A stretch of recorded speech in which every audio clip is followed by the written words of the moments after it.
du bien d'autrui commise en réunion, une vitre fatiguée d'un fourgon de police à l'issue de leur arrestation, une rétention traumatisante de 40 heures de garde à vue. Le mouvement Réelle Démocratie Maintenant Paris dénonce la posture de leur avocat Joseph Bréhan du cabinet Bourdon qui refuse de collaborer avec sa commission juridique interne et notamment de mettre en place une opération commune de défense des droits fondamentaux des inculpés avec la Ligue des droits de l'homme et du syndicat de la magistrature. Sa position est contraire aux valeurs défendues par le mouvement Réelle Démocratie Maintenant et de surcroît incohérente quand on sait la spécialité notoire du cabinet de cet que la spécialité notoire du cabinet de cet avocat est justement la défense des droits de l'homme. Cet avocat est donc désigné pour défendre individuellement chaque inculpé et uniquement. Il ne dispose d'aucun mandat de communication au nom du mouvement Réelle Démocratie Maintenant Paris, dont seule sa commission juridique est mandatée par son assemblée générale pour communiquer sur cette affaire. Pour rappel, dès les débuts de ce mouvement, en mai dernier, la préfecture de police de Paris a empêché tout rassemblement spontané et fait venir systématiquement ses effectifs de police afin de marginaliser, de dissuader, d'intimider, de disperser les réunions, de réduire l'expression et la visibilité des indignés du mouvement Réelle Démocratie Maintenant Paris. Une exception française, alors qu'en Europe, de multiples actions sont organisées et ne donnent pas lieu à de telles démonstrations de force de police, et encore moins à des rétentions ou à des passages en justice. Compte tenu de cette répression subie, le mouvement Réelle Démocratie Maintenant Paris considère que la liberté d'expression et de réunion des indignés est bafouée au-delà des limites prévues par la loi, de manière excessive, abusive et récurrente. Alors, il est tendu que ce communiqué ne sera que si vraiment cet avocat refuse de faire venir cet observateur de la Ligue des droits de l'homme, parce que du coup, le syndicat de la magistrature va forcément faire marche arrière et les personnes seront un peu isolées. Et ce n'est pas ce que nous souhaitons et ce n'est pas ce que nous avons mis en place depuis des semaines. Voilà.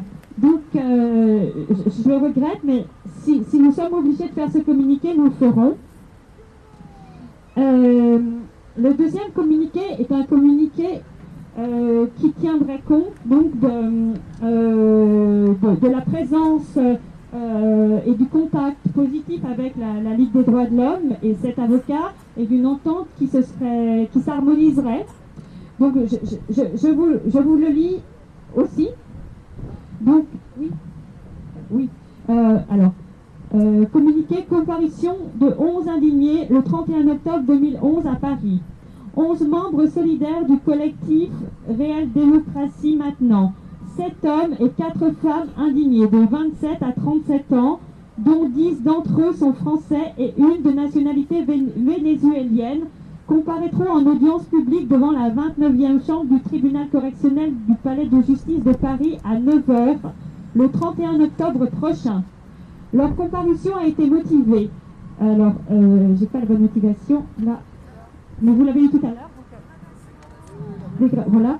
Une vitre fatiguée d'un fourgon de police à l'issue de leur arrestation le 21 septembre dernier, place de la Bourse. Durant 40 heures de garde à vue, les 11 indignés présentaient des symptômes d'épuisement. Ils étaient transis de froid, puis sont sortis traumatisés et en conséquence inquiets à juste titre de la décision judiciaire à venir. Donc dès les débuts de ce mouvement, en mai dernier, la préfecture de police de Paris a empêché tout rassemblement spontané et fait intervenir systématiquement les... Bon, ça c'est la même chose. Donc, est-ce que vous acceptez déjà le principe de ces deux communiqués et que vous nous donnez mandat de communiquer l'un ou l'autre suivant l'évolution durant la semaine?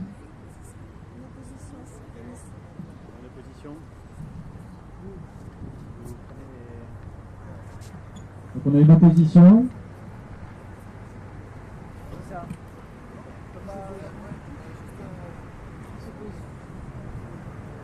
C'est une opposition aussi. Donc, si vous voulez, on on va prendre une personne contre et une personne pour parler de ça, si vous êtes d'accord.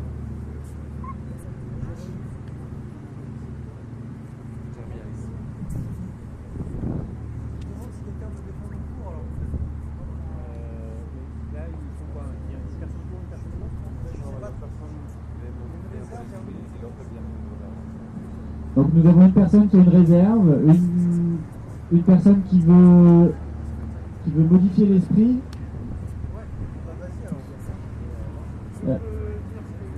Et s'il y a quelqu'un qui est contre, qui se manifeste, Yanis, on t'écoute. Moi je trouve que ce texte, je trouve qu'il est pas mal, mais là-dedans il ne faut pas non plus qu'on dise que la police nous empêche, nous, de vivre. Elle empêche beaucoup d'autres collectifs, il y a beaucoup d'autres luttes, et j'aimerais qu'on modifie un peu l'esprit pour dire, on est témoin que dans le cadre de notre mouvement, la police a fait des exactions, des choses comme ça, mais on n'est pas un cas isolé, donc je préférerais qu'on dise qu'on est juste témoin de notre, enfin pas juste, mais qu'on est témoin que dans notre cas, la police abuse de son autorité. Mais force est de constater que on n'est pas les seuls, et je trouve que c'est un peu réducteur à notre mouvement. Donc j'aimerais qu'on ajoute l'idée que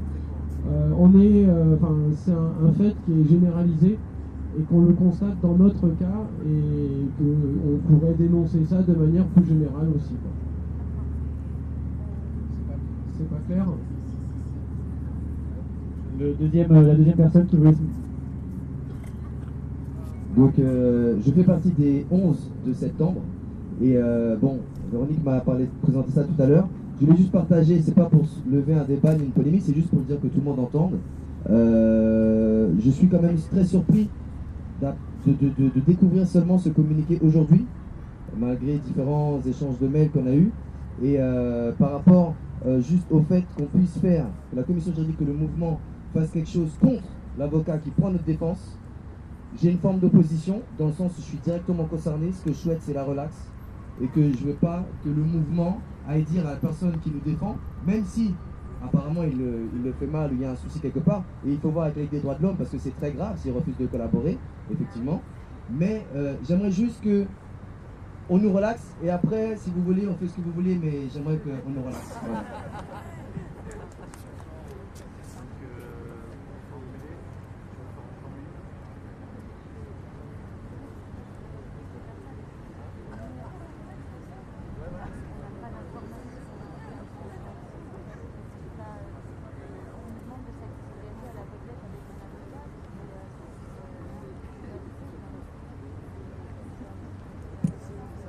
Alors, on avait déjà une première proposition, c'était d'élargir le communiqué à l'ensemble des luttes, de dire que le mouvement était réprimé par les forces de police, mais pas seulement le mouvement, que c'était un contexte général sur Paris. Est-ce que vous êtes d'accord pour modifier le texte dans ce sens? Est-ce qu'il y a une opposition radicale? Ok, donc c'est adopté. Et concernant la deuxième intervention, tu voulais réagir?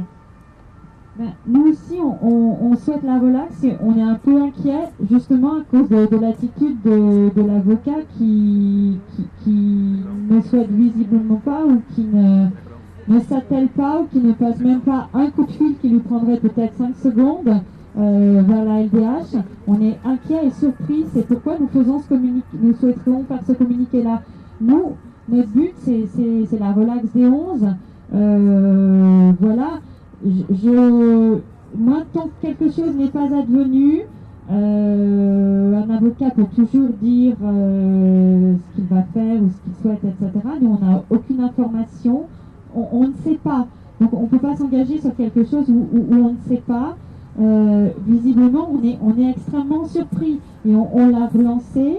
Moi, je vais encore, avant de le faire passer ce communiqué-là, je vais le relancer encore plusieurs fois. C'est un tout petit peu pesant pour quelqu'un pour qui c'est vraiment très très simple de contacter la Ligue des droits de l'homme. Voilà. Qu'est-ce qui nous empêche de le faire nous-mêmes, de contacter la LDH? C'est fait, on l'a contacté nous-mêmes et on a eu d'abord une réponse extrêmement positive avec une quasi-proposition de rendez-vous, et puis la personne a fait chemin inverse. Et on n'a pas de réponse écrite pour l'instant, donc on va en susciter une. Donc on s'interroge, voilà. On s'interroge. J'ai un SMS de l'avocat là. Donc on a dit on a un SMS de l'avocat. Est-ce qu'on a une proposition à faire passer là maintenant? C'est pour ce communiqué? D'accord. Donc, la proposition tout à l'heure a été, il me semble, adoptée. Juste revérifier que, est-ce que vous êtes d'accord pour mandater la commission juridique pour envoyer les communiqués avec les modifications qui se doivent. Donc tout le monde est d'accord, il y a une opposition.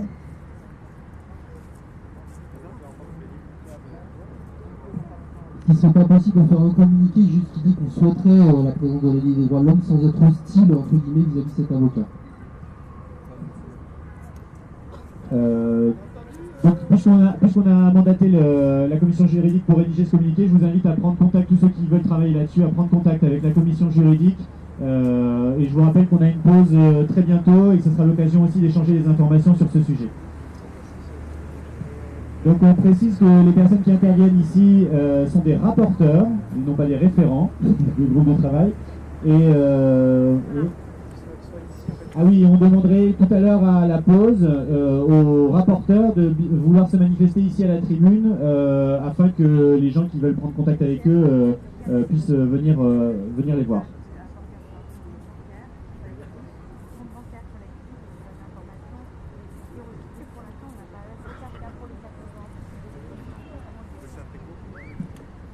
Voilà, je vais faire encore très court. Je veux simplement dire qu'il y a une demande d'information auprès de plusieurs avocats concernant la possibilité d'ouvrir un compte bancaire au nom d'un collectif. Donc ça c'est en cours. Je donnerai l'information dès que je recevrai la réponse. La deuxième chose, c'est moi en tant que personne qui participe à la commission juridique de fond, moi je confirme pour l'instant que pour ce qui se passera le 4 novembre, nous n'avons pas pour l'instant d'avocat fiable du mouvement. Au jour d'aujourd'hui, je ne prendrai pas le risque de vous communiquer une liste d'avocats. Voilà, en tout cas, les deux avec qui on a travaillé récemment sont à considérer à nouveau. Et on en a un qui est un petit peu éloigné puisqu'il est à Bayonne. Donc est-ce qu'il sera présent le 4 novembre, je n'en sais rien.